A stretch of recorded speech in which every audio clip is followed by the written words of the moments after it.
এদিকে গোপালগঞ্জে যে পরিমাণে হাঙ্গামা শুরু হয়েছে, এনসিপির যে মিটিং রয়েছিল সেই মিটিংয়ে যেভাবে তারা হামলা করেছে এবং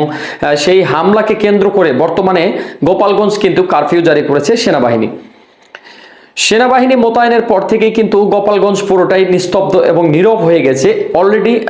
তাদের অ্যাকশন শুরু হয়ে গেছে এবং গোপালগঞ্জকে নিয়েই এনসিপির সদস্যরা বাংলাদেশ গড়তে চান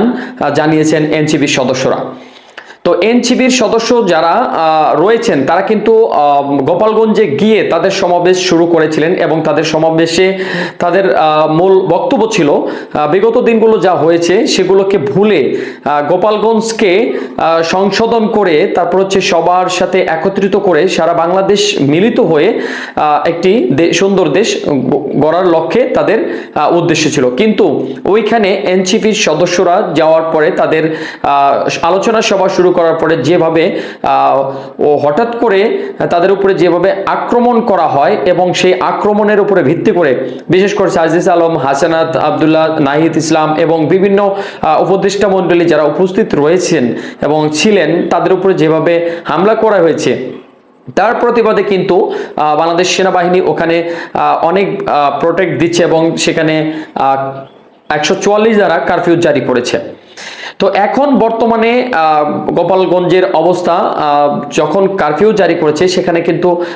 আর কোনো সুযোগ নেই হাঙ্গামা করার এবং হচ্ছে আর কোনো সুযোগ নেই কোনো সন্ত্রাসী করার। ওখানে বিজিবি এবং সেনাবাহিনী মোতায়েন রয়েছে, সাথে আইন শৃঙ্খলা বাহিনীর পুলিশ সদস্যরাও রয়েছেন। ওখানে যাকে বিশৃঙ্খলা সৃষ্টি করতে দেখা যাবে এবং বিভিন্নভাবে তাদেরকে ফুটেজ দেখানো হচ্ছে বা ফুটেজ দেখা হচ্ছে এবং সেই অনুযায়ী শনাক্ত করে তাদের